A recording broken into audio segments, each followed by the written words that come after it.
Hello, I'm Tom Wilkinson, and welcome to the Thinking in English podcast, a podcast for intermediate to advanced level English learners. Losing the ability to understand and use a language is known as language attrition. It is an incredibly common process, affecting most language learners at some point in their life, and can be really frustrating. Today, I'm going to define and explain language attrition, and then we'll give you all some advice on how to avoid it happening to your English ability. You can find a full transcript for this episode for free on my website, on Spotify, and on Apple Podcasts. Here is today's vocabulary list. Attrition. Attrition. The gradual reduction or weakening of something. For example, language attrition can be a frustrating process for learners who have invested years in mastering a language. Second language. Second language. A language that a person learns in addition to their native language. For example, many people experience difficulty maintaining their second language. Proficiency. Proficiency. A high level of skill or ability in a particular subject or activity. As in, achieving proficiency in a new language requires consistent practice and exposure. Retention. Retention. The ability to keep or remember knowledge, information, or skills. As in, regular practice is key to the retention of language skills. Decline. Decline. A gradual decrease or loss of strength, quality, or importance. As in, the decline in her English skills became evident after she stopped using the language daily. Code switching. Code switching. The practice of alternating between two or more languages within a conversation or sentence. As in, when she couldn't remember an English word, she resorted to code switching.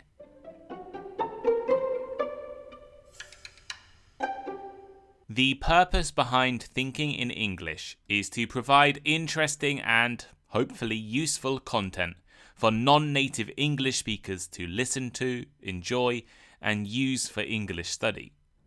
Some of you will actively study these episodes, while others will use these episodes to maintain your current English level. In any case, most of my listeners hope to acquire more of the English language by listening. Language acquisition is a really important topic to discuss. I've recorded so many episodes in the past giving tips and advice on how to find the right methods to acquire and learn English efficiently and deeply. Today, however, I want to talk about an equally important topic: language attrition. Language attrition is something I, and many of you, should fear. It is losing the ability to speak a language. By talking about language attrition and understanding why we lose the ability to speak certain languages we once could speak well or fluently, we can take measures to prevent this happening. I have spent years studying Japanese, and all of you have spent years learning English. We don't want to lose these abilities that we have invested so much time and effort into acquiring. I hope this episode will be useful to all of you concerned about language attrition. Language attrition is the gradual loss of proficiency and ability in a language that you once knew well. Attrition can affect both one's native language, known as first language attrition or sometimes L1 attrition, and any additional languages learned later in life, known as second language attrition or L2 attrition. Attrition is not an immediate process, but occurs slowly over time as language skills fade due to lack of use or exposure. First language attrition is when you lose your proficiency in your native language. Usually this occurs with people who have moved to a new country or environment where their first language is rarely spoken. Over time, they may find it difficult to recall certain words, express themselves fluently, or use more complex grammar. First language attrition is most common among immigrants and bilingual children.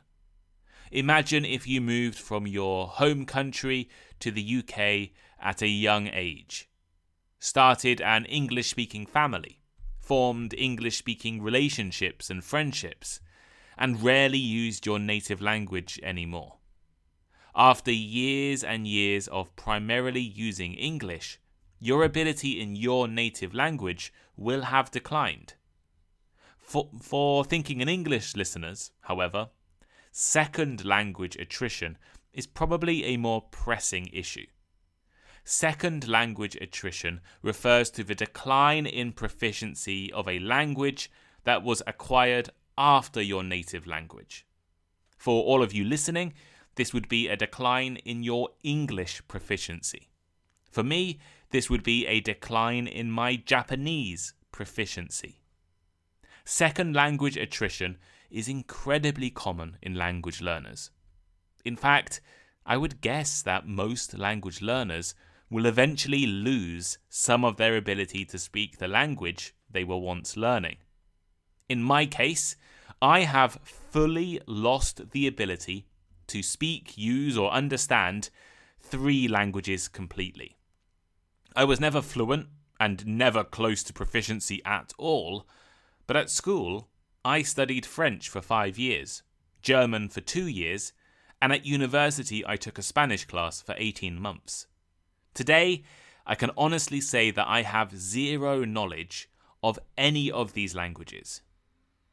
I also used to be able to speak basic conversational Chinese, and while I can still use some basic Chinese, my language ability is far lower than it used to be.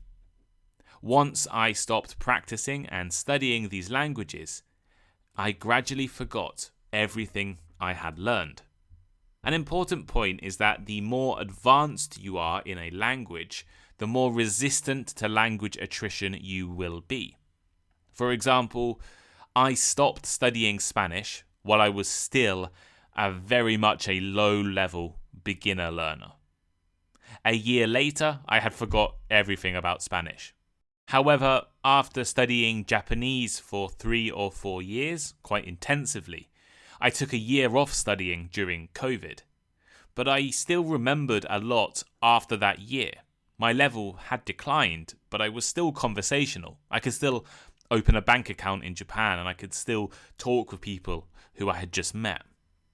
Second language attrition is far more common than first language attrition. Many people learn a second language for a purpose, maybe for work or for study, and then they stop using that language once the purpose is filled.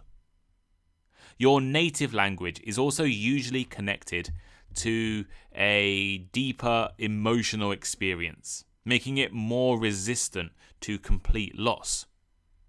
First and second language attrition also occur in different situations.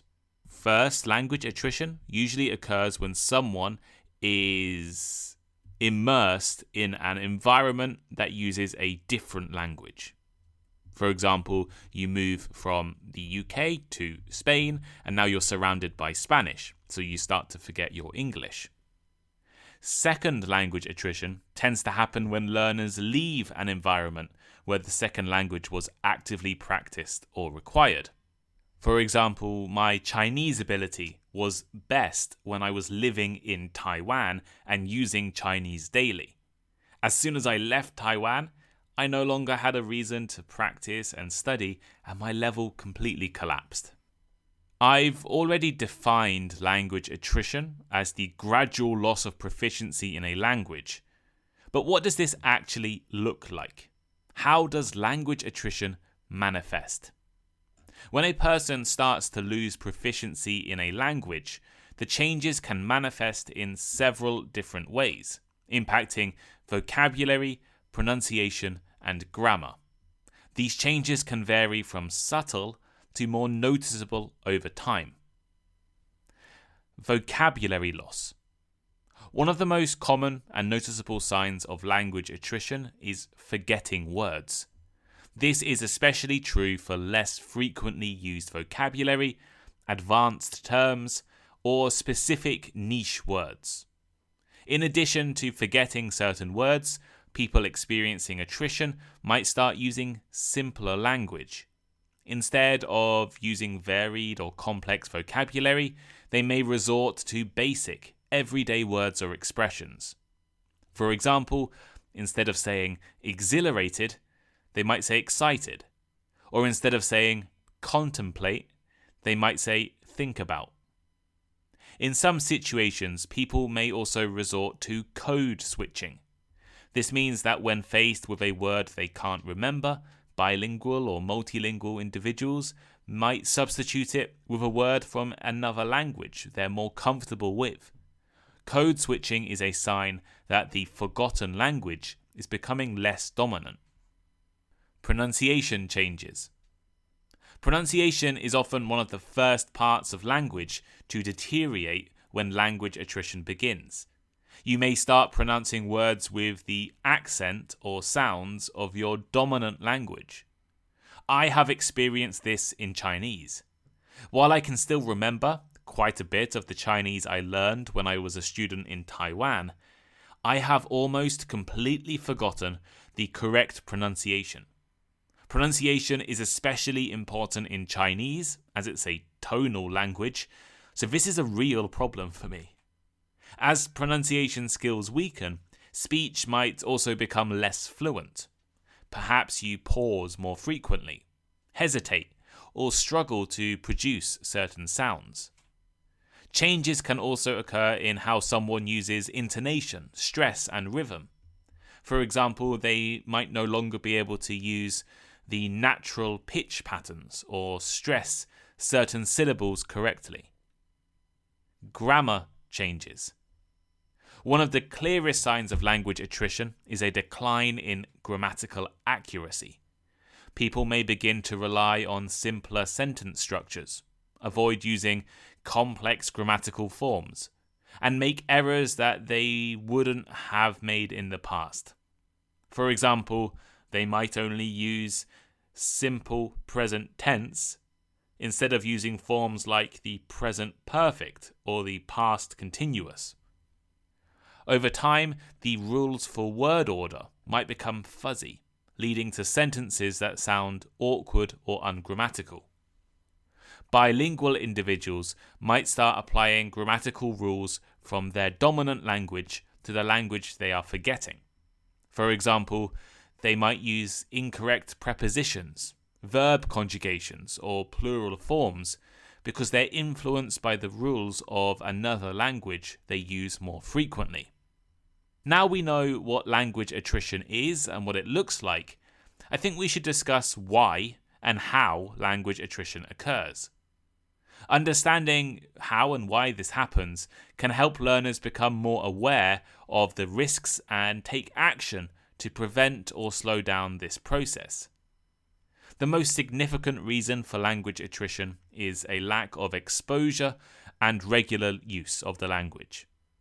When we stop practicing or using a language, our ability to recall vocabulary, grammar rules, and pronunciation weakens over time.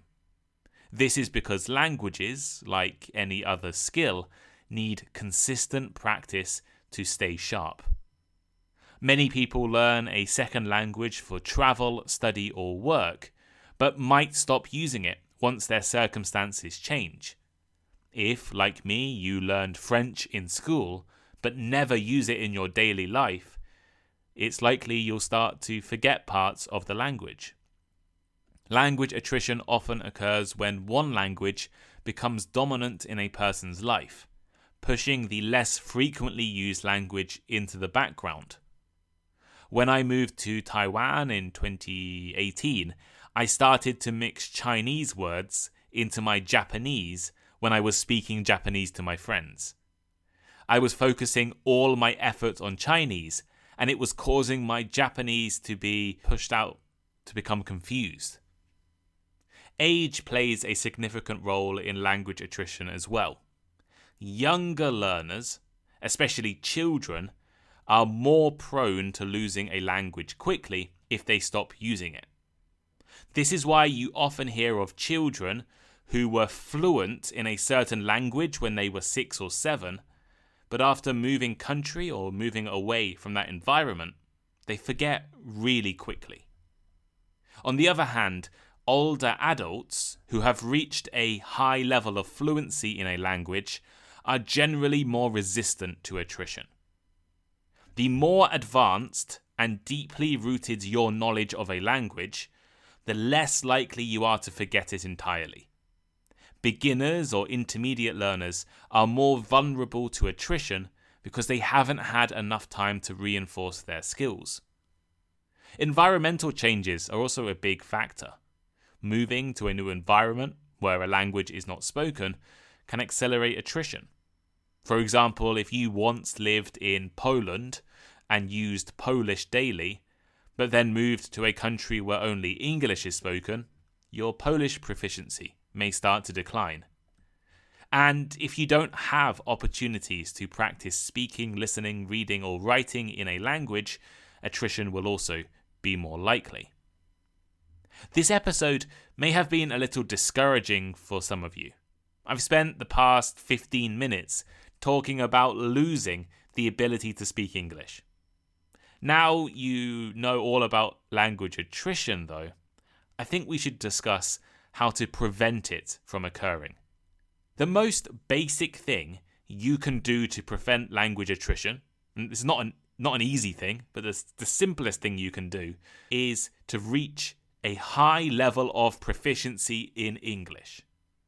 Don't settle for lower intermediate fluency. Don't settle for just being conversational. The better your English ability, the deeper you understand the language, the more you will remember. An effective way to prevent language attrition is to make English a regular part of your life. Even if you don't have opportunities to speak with native speakers, you can still engage with the language by, watching movies or listening to podcasts or reading books. You should also try to actively use English, as the ability to speak can deteriorate quickly. You could join my conversation club for a weekly practice session or download a free language exchange application. In fact, there are many online forums, groups, and communities where you can interact with others in English. If possible, attend language exchanges or online meetups where you can practice English with others. Perhaps you could incorporate English into hobbies or interests. Maybe if you enjoy cooking, you follow an English language recipe. If you like gaming, play games in English. Giving yourself a purpose to continue using English is really important. Without a purpose, you will lose motivation and eventually stop using the language. Once you stop using English, you will lose your ability. While these tips are useful for people wanting to keep their general English ability, for those of you who are far more advanced and have a more niche and advanced vocabulary, you may need a more specific approach. For example, if you are a doctor trying to keep your ability to use medical English, you need to do more than just attend an online meetup or switch your phone to English mode. Instead of sticking with familiar or comfortable reading materials, challenge yourself with complex, authentic texts such as academic articles, classic literature, or newspapers like the New York Times or the Guardian. Engage with content that requires critical thinking, such as TED Talks, documentaries, or political debates.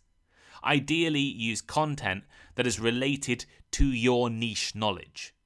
Find podcasts, blogs, or YouTube channels that cover topics you are passionate about in English. There are hundreds of different options online now, Whether you are a doctor or a lawyer or an academic, there will be someone online talking about your subject of interest in English.